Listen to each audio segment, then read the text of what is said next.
Welcome back, everyone, to the Automotive Market Minute, in which may or may not take just over a minute. My name is Steven Georgella. My name is Philip Trepetowski. And I'm James Sivko.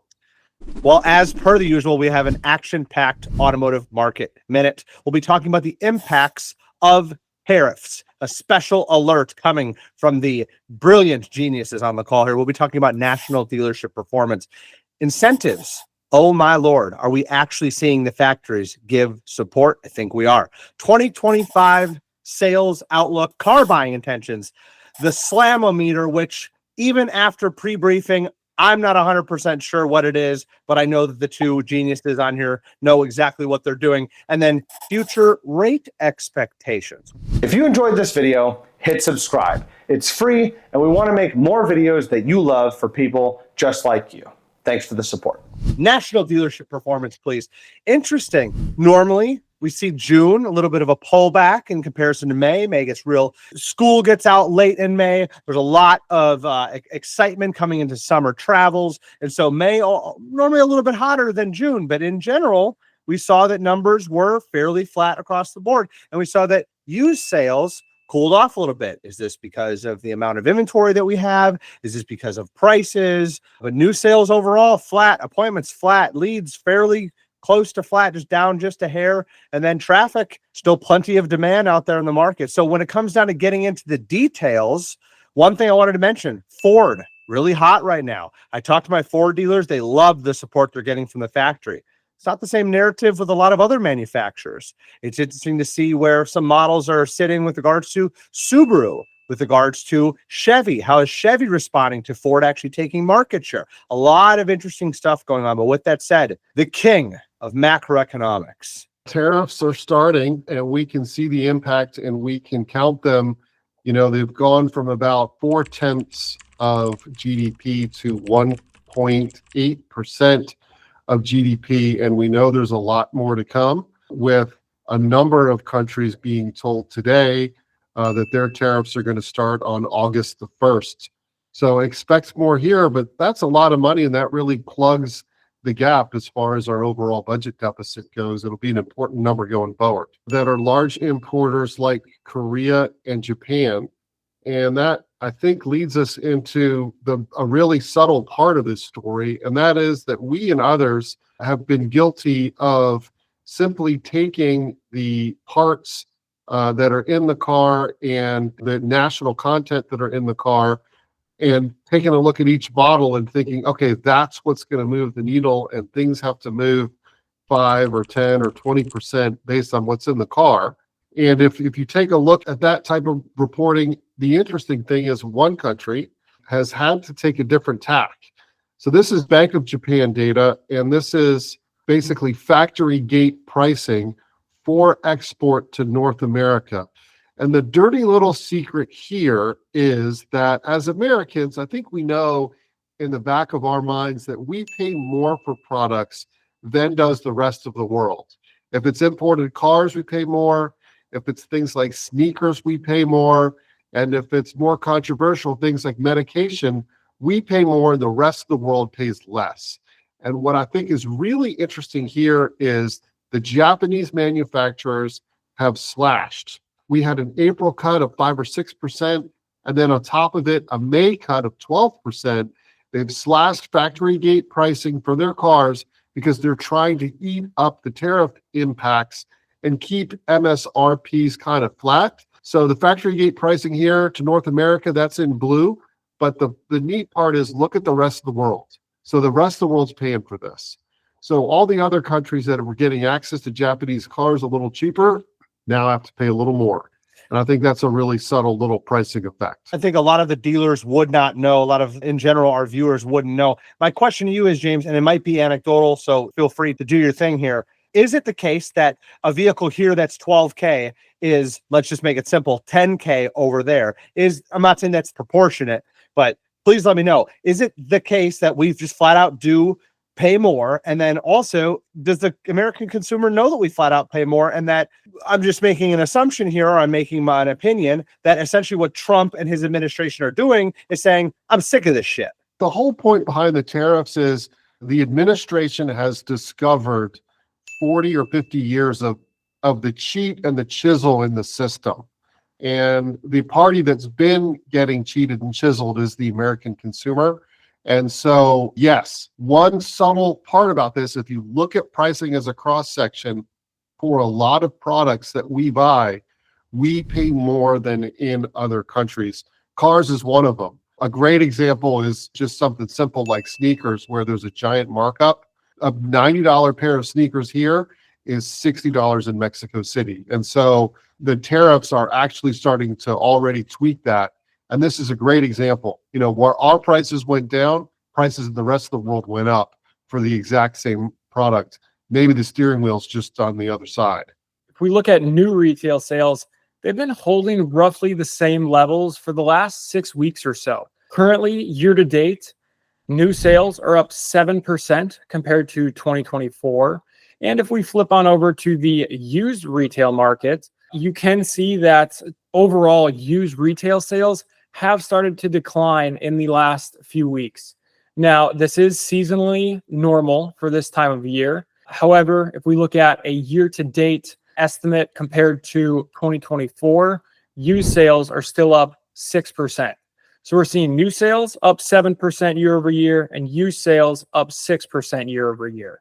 If we look at supply, new days supply is up to 2.76 million units, which is down about 2.7% against last year.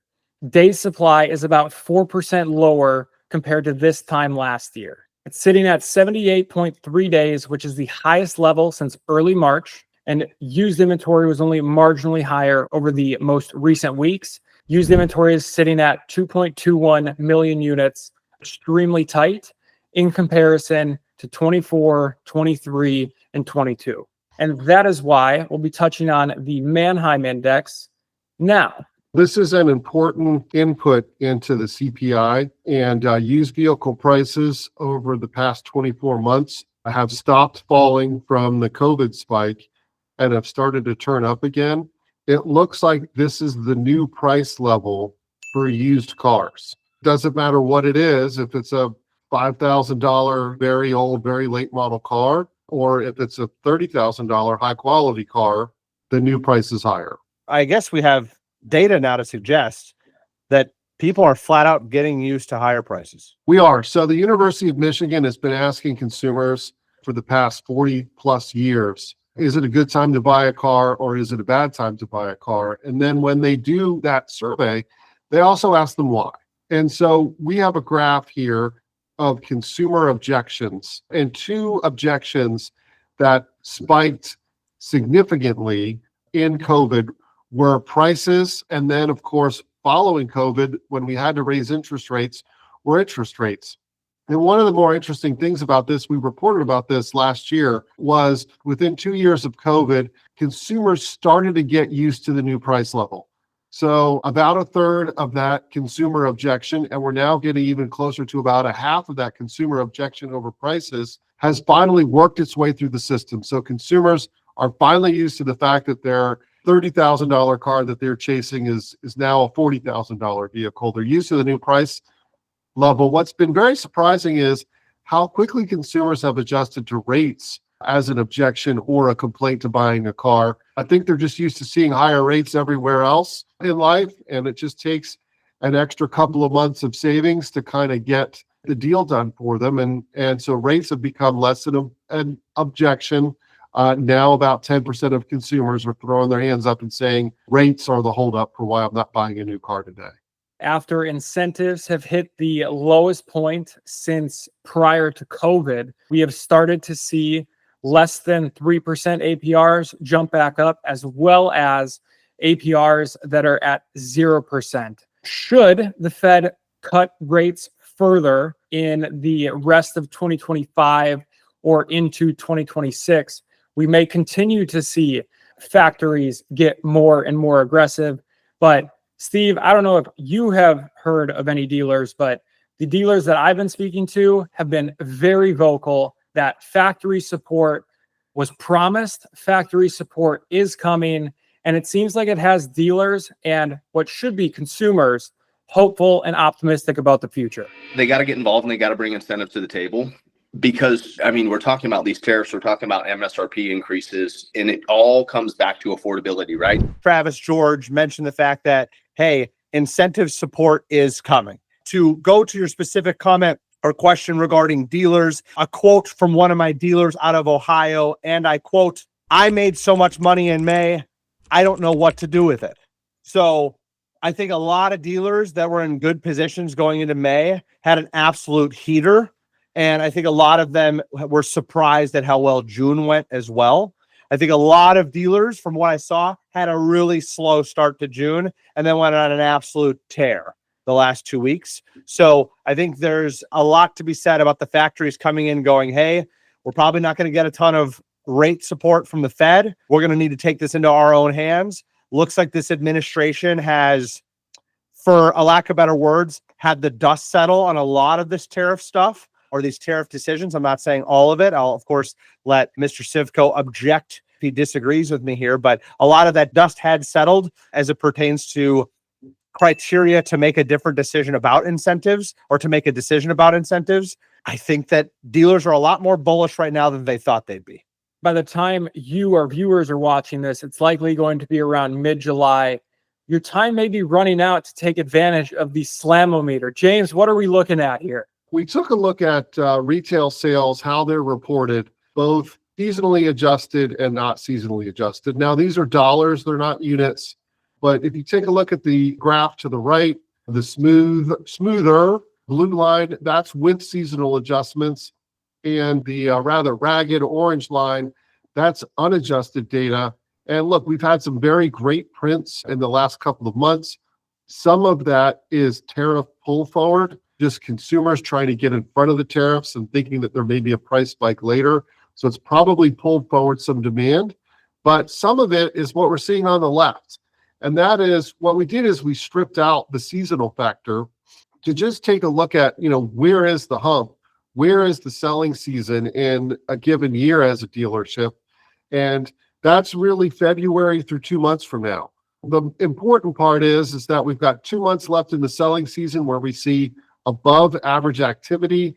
And then throughout the fall, things slow down. You start to see slowdowns in foot traffic and in closes and in sales. And so just a little reminder here that sometimes it feels like you're slammed and sometimes it feels like you're not slammed. Well, that's normal. That's the way it always is. And we've got 2 months left in the selling season.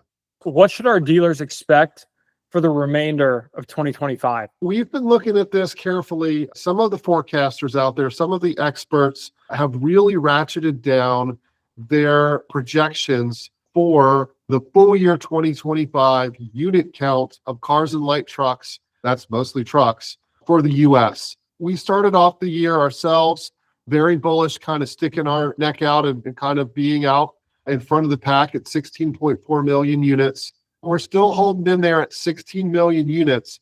Now that implies a second half slowdown, and that implies about, just using the algebra of you already have 6 months in the bag.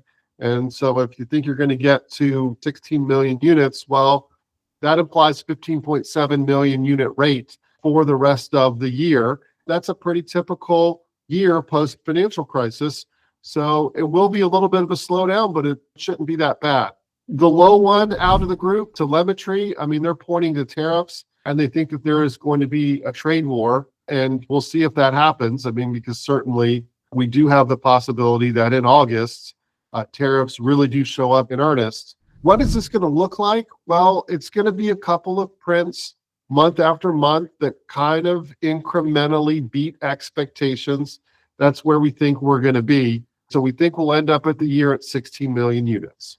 We look pretty bullish here. And I'll tell you what, if we get into that 16 number, the people are going to hear it. This is a chart we showed you last year, but it's still very, very relevant today. And that is 2, 4, 6 rate cuts in the next 12 months. Well, the market often gets that wrong. So the blue line is where the rate actually is. And these little whiskers that come off of it, this is actually called a whisker graph, is where the forward rate expectation is.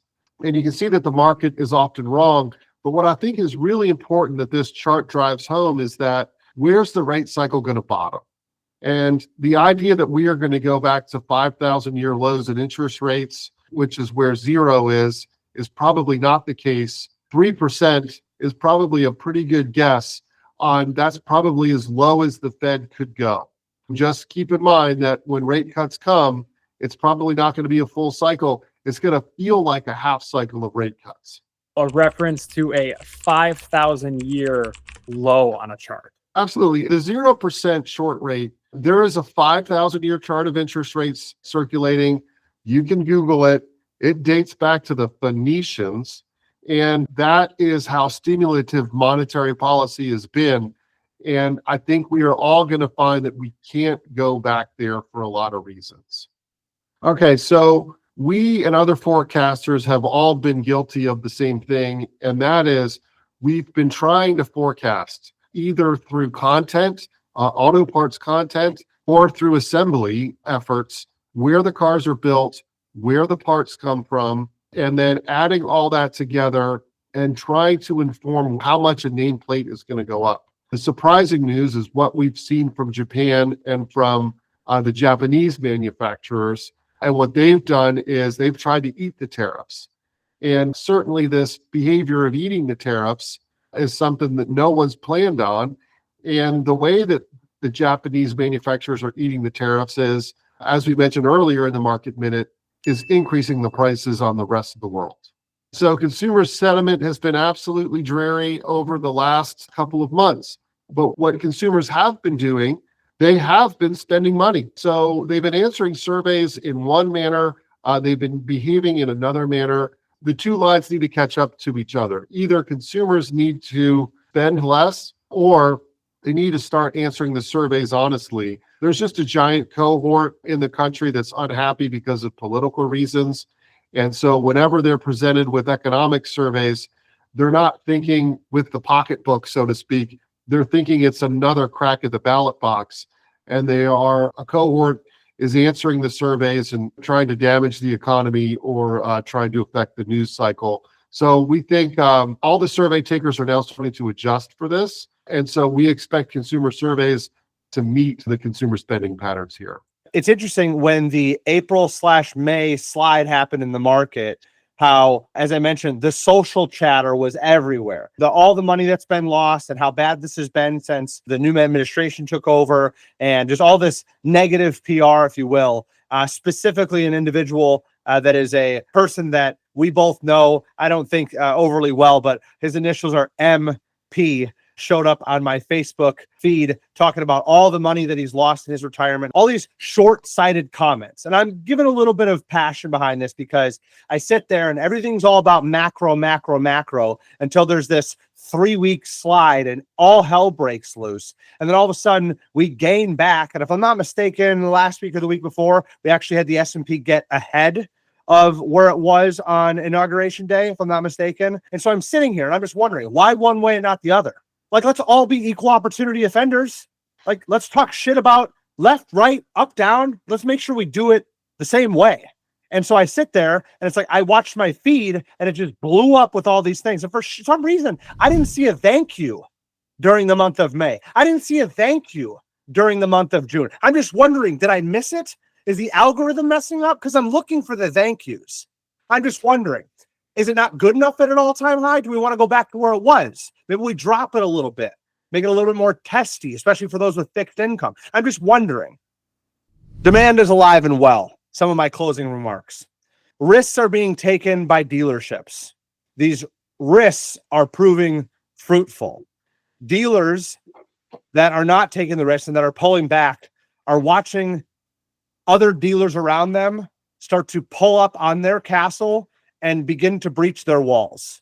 This is something that is happening on a regular basis, and we're hearing about it from incoming dealers. It seems as if those that are really flying are soaring, and those that were sitting there in more of a stagnant mindset are really feeling the pressure. It seems as if those stores are still profitable, but it seems as if they're going to their 20 groups and they're watching a lot of profit be made at those other stores, and the conservative nature has cost them a lot of upside, if you will. Now, as a guy that's pretty conservative overall, I say this to the dealers when I talk to them.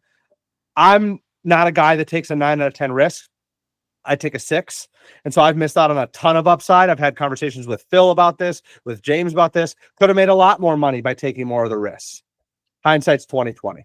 I'm very pleased with some of the things that have gone on. I think a lot of dealers have that mindset coming out of COVID with a lot of savings. And they said, I'm going to ride this for a while. I think that that's a very rational move. We've had dealers that were doing 100 units per month that are doing 35 and are just living on fixed ops and just really wish they were at 80 or 90 or 100 where they were before, especially because grosses seem to still be strong across the board. Happy 249th birthday, America. I saw a video on the interweb of a gentleman in a boat with a American flag bandana on. He had 225 pounds. He had fireworks going on the left side and the right side of him. He had pit vipers on. And I think it was God Bless the USA was playing as he did shoulder press in the boat. This is what America is all about. And so shout out to 249, and definitely, God willing, we'll get to see 250. On behalf of my esteemed colleague, Mr. James Sivko and Phil Trebetowski, my name is Steven Giurgella. We've had an action-packed July Automotive Market Minute. I can tell you, August, school's coming. I feel like there might be a little bit of a shakeup in the market after August 1st. You're going to get the best information here on the Automotive Market Minute. We'll see you next month. See ya.